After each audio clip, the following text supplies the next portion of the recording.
Aw, that's for sure. That was for good luck. For sure. See, she said for sure. Hey kids, I'm Kamau. I'm Selena. And this is The City and Beyond. Thank you for watching our Destination Wedding series. I know a lot of you are super excited to watch us walk down the aisle.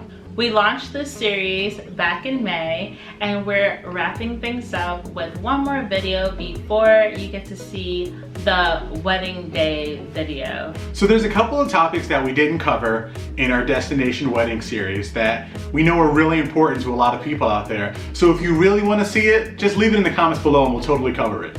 If you're new here, don't forget to subscribe and ring the little bell, because that's how you'll get notifications about it. So today, story time! We're going to cover a couple of things that can go wrong for your destination wedding. Things that actually happen to us that hopefully will not happen to you. And if they do, I hope you are better or just as well adjusted as we were. And without further ado, let's get started.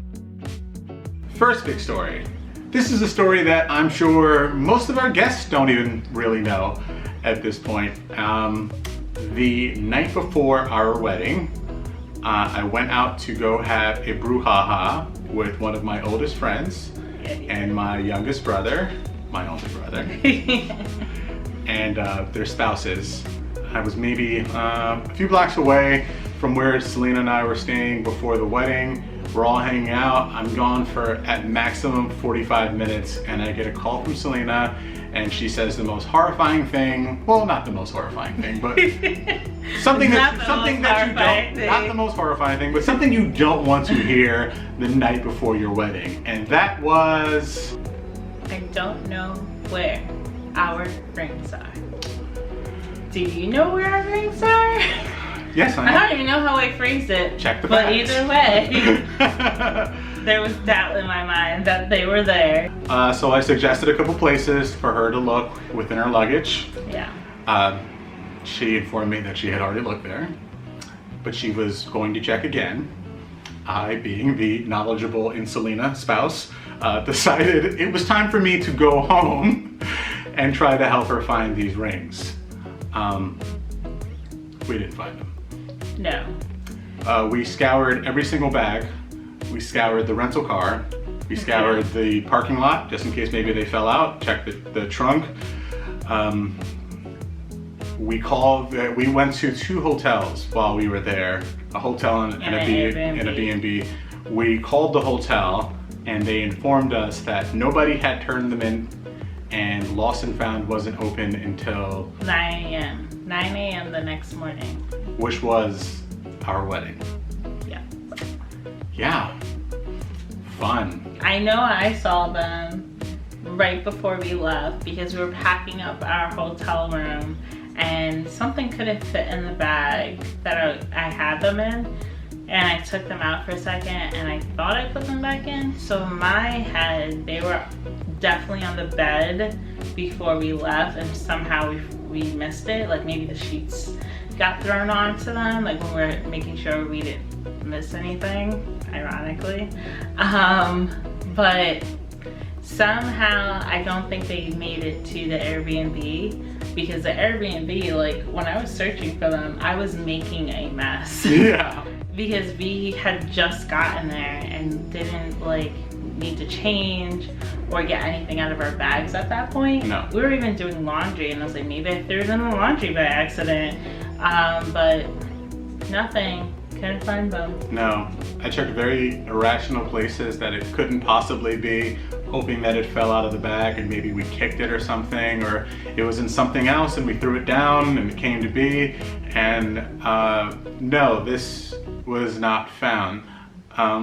Also very lucky for us, we are not very materialistic people, so it wasn't thousands and thousands of dollars. Thankfully. Yeah. Because we just kind of don't see the point in it. No shade on anyone who does, it's just we it's also just knew that because like we're traveling and we plan to keep traveling together and with our family and the next few years and stuff, that it just didn't make sense to spend so much money on one piece of jewelry that, you know, I can't wear all the time or everywhere I go, or I'd be leaving it behind a lot because I don't want it to get stolen or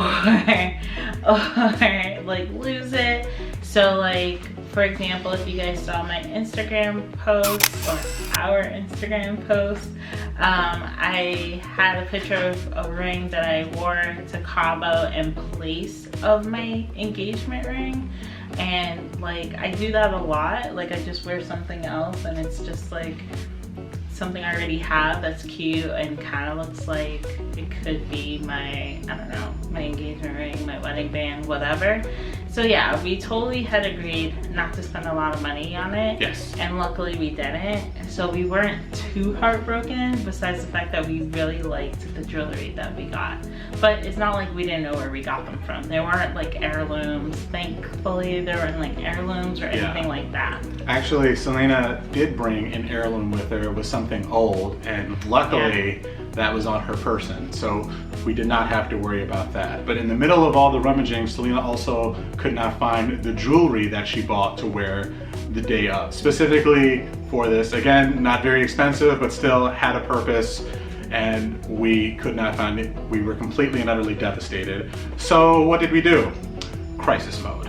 Yeah, it's hot in here, baby. Okay. I don't know if you have to see that. Ooh. Oh, we're a little hot. A little hot. So. Woo. Okay. All right. Crisis mode. We begrudgingly go to bed, and we're trying to figure out what exactly we can do. And before that, I get a phone call from my father, and he says he can't find his tie. So I said, don't worry, I'll get you one in the morning, and I'll just bring it to you when we get there. Which was kind of already the plan, that the Yeah. next morning he was planning on going to Walmart to get a tie and and something else. my belt broke. And his belt My belt broke. Wow, Yeah. I went to the all-you-can-eat buffet, and no, I'm joking. It was an old belt. But yeah, so he had already planned on going to Walmart the morning of the wedding. Yes. Our wedding started at 11. 11. 11 a.m. 11. 10. 10. 11. Early. Yeah, it was 10 or 11. I can't remember. But yeah, we'll put it right here. We had the wedding in the morning, so like he has to make sure that like it was gonna be open. It was a Sunday. There was a lot of things in play. A lot of factors. So the next morning, Selena's hair and makeup came. It just came in, flew in. It just flew in, carrier pigeon. So I decided that was time for me to run out because they came fairly early to make sure Selena was ready on time. I drove half hour, 40 minutes to the nearest Walmart, #Canada. So I get there, I get the tie, I get the belt, and then I'm in the very minuscule jewelry section, and I hang out video Selena, because no Apple, no FaceTime. We hang out. We did hangouts. We don't do WhatsApp. We don't do WhatsApp either. Yeah. So we did a video. Not really. We did a video chat on Hangouts, and as I'm walking down the aisle, I'm like, what about this one? What about this one? What about this one? What about this one? And then I finally find this magical mystical set, and it's costume jewelry. It's a set of rings, a pair of earrings, and did it have a necklace also? Necklace and earrings came For together. one set, yep. And then there were 3 rings together. And he was like, what about this one in the middle or whatever? Right. And I was like, that looks great. Like, let's just get it, as long as it's the right size. Yes.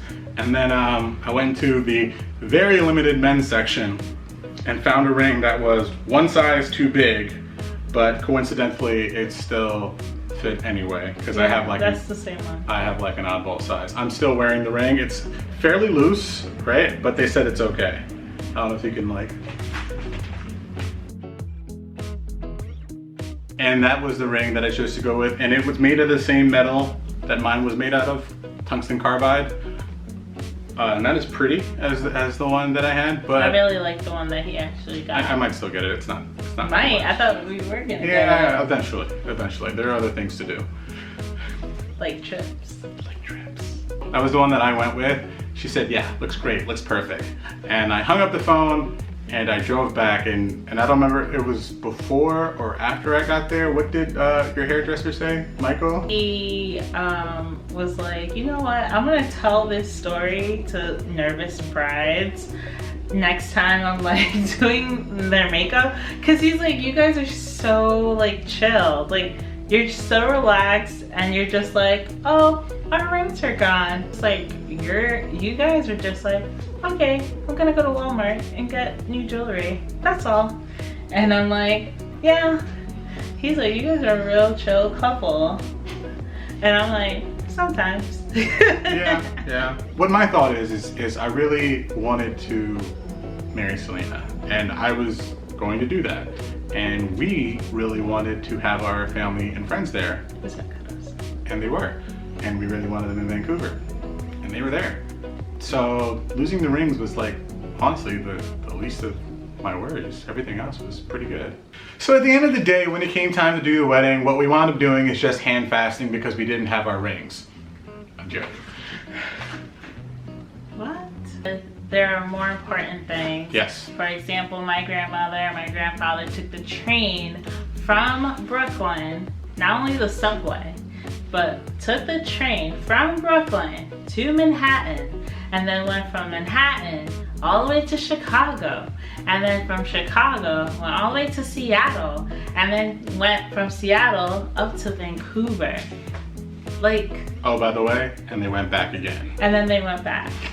So that's all I kept thinking in my head was like, why get so upset about something like that when like they made it all the way here, they're fine, their health was like, they were good, they were comfortable, they said it could have been a little bit better for part of the trip and da-da-da, but like they were able to tell that story, so I was more than happy. Like there were so many things that is like, I'm just happy that everyone's alive and well and are in Vancouver. Like, who cares about freaking rings?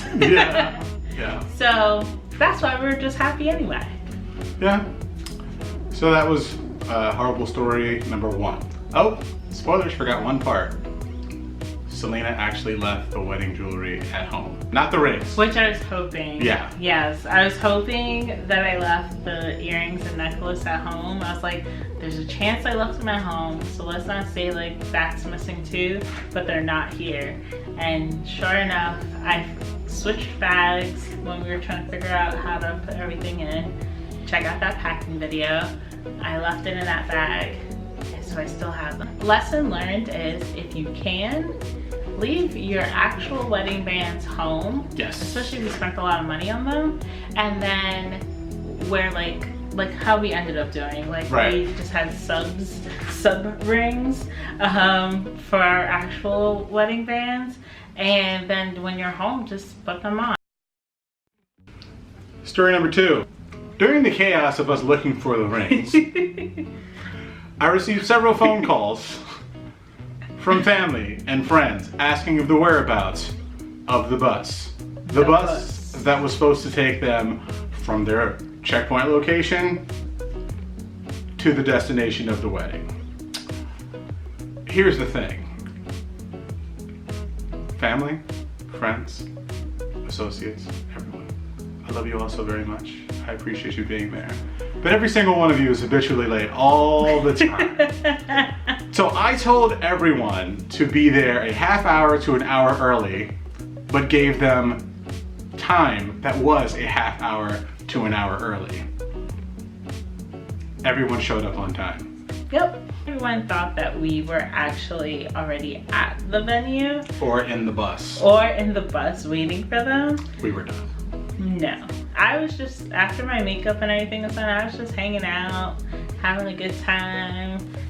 I took video footage, which you'll see next week. Ooh. And just like walking around, and I was like getting stuff together, doing the breakdown of the list. Like I had to take inventory of everything once we lost the rings. Yeah. There was a constant inventory. Like, this is here. This is here. This is there. This is there. Nothing else was being lost. Yes. And yeah, we were like at our Airbnb waiting, and we couldn't get picked up if they were picked up.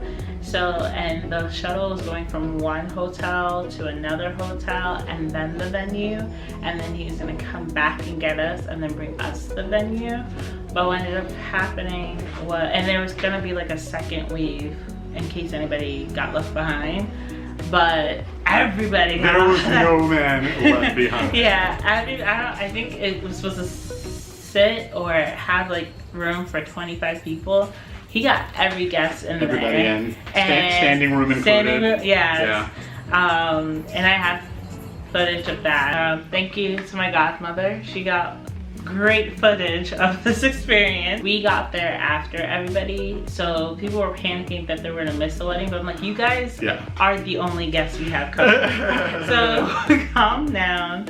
It's okay. Yeah. And that was actually pretty funny. People thinking they missed the bus. Yeah, I'm like, where you guys are all there? Like, who else is coming? So it was really funny. I mean, to me, it was funny. I was funny to me. I was just kind of like, stop answering your phone. Yeah, I like, I totally should have. And it's actually a takeaway from this, like, lesson learned. Just don't. Just that morning, that morning of your wedding or that day of your wedding, you should just have like 1 or 2 designated people that you allow to contact you that day, or you can contact, so that if anything's going on, like, that's the only call you would pick up, and obviously you're the only call that they'll pick up, and they can let the other guests know or whatever. Like, they can be your like messenger people, right? Because I feel like yeah, my man of honor kind of was like that, and I was just, he was like the only person I like talked to, I think, that morning. Whereas I talked to everyone. I mean, he really did. I feel like he even spoke to like my family. I did. Your dad was the first person to call. Yeah, so like. So I was trying to keep everyone at ease, and I was still trying to take inventory, and I was still trying to make sure the princess was taken care of.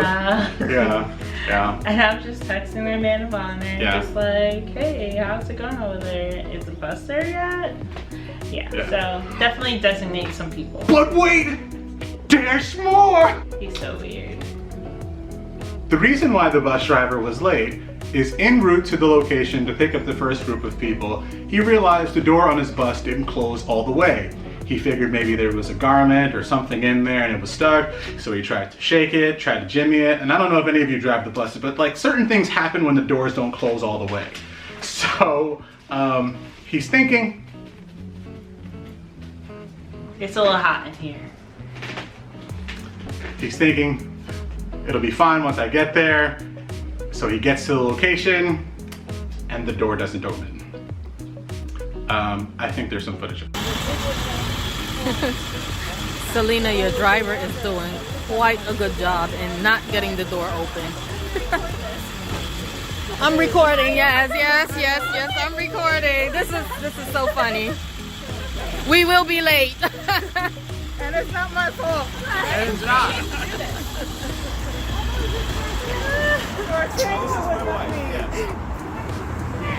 Nice to meet you. Grandma, okay. No, he has a door. Good morning, everyone. Good morning.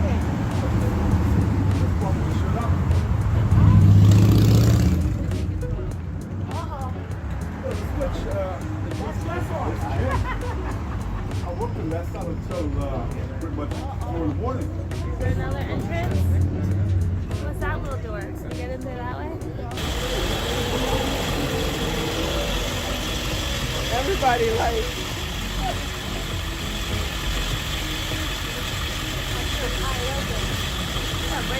They're gonna break it.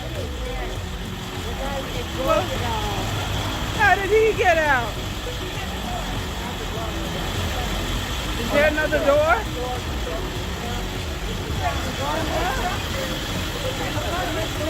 Can we use this as another door? At a discount? What about this back door? Behind schedule, door does not open.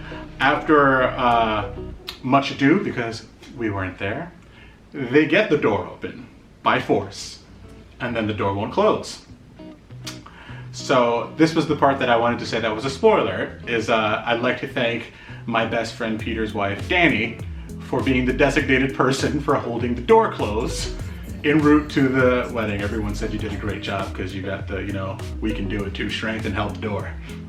Yeah. When the bus finally got to us, he was very apologetic. He complimented us on how great we looked. He said this has never happened to him before.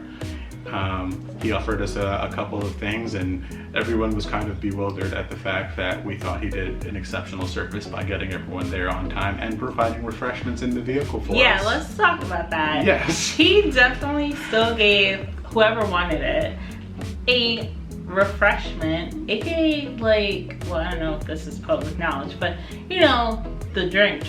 Like, yes. There were, like, what we're drinking Yeah. in our video, and I think I'll see it next week. Mm-hmm. Like, that's drink. Like, and it was with, like, included in the ride. Right. And not only did they get driven from one hotel, the second hotel, to the venue, back to get us, back to the venue. They also got picked up from the venue to the reception, and then that was it. Yeah. He was supposed to come. It was like, yeah, but yeah, that was fine. That was plenty. Yeah. And free beverages both ways. So I don't know if either one of you have seen, I don't know if you're gonna show it in this one. I don't know if anybody, or you can cut this part out if not. I don't know if anybody has seen the picture of us on the bus or the picture of us with my brother and my father. That was after we immediately got off the bus. You'll notice we're holding something in our hand. That is a beverage.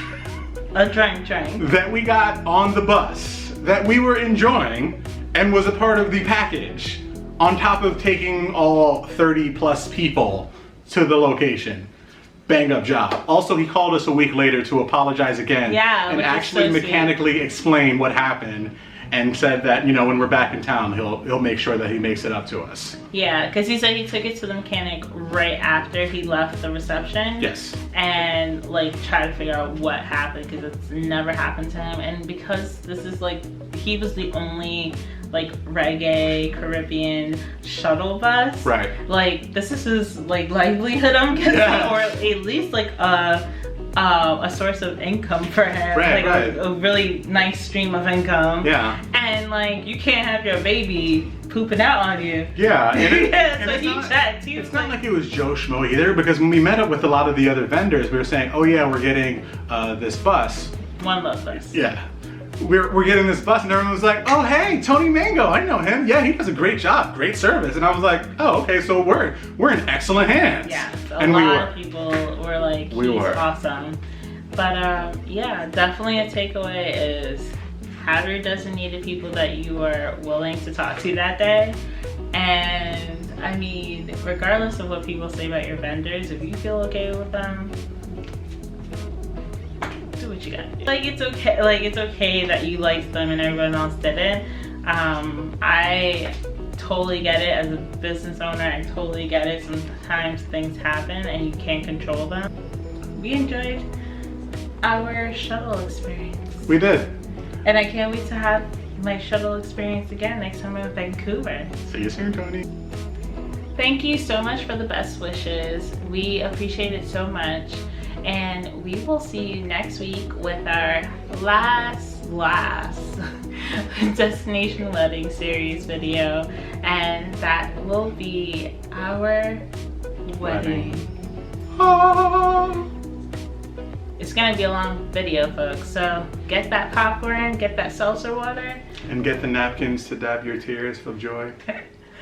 and we'll show you our whole week in Vancouver. Click like if you plan to throw rice at the screen when we get married. And again, don't forget to subscribe, and we'll see you next week. Bye. Bye.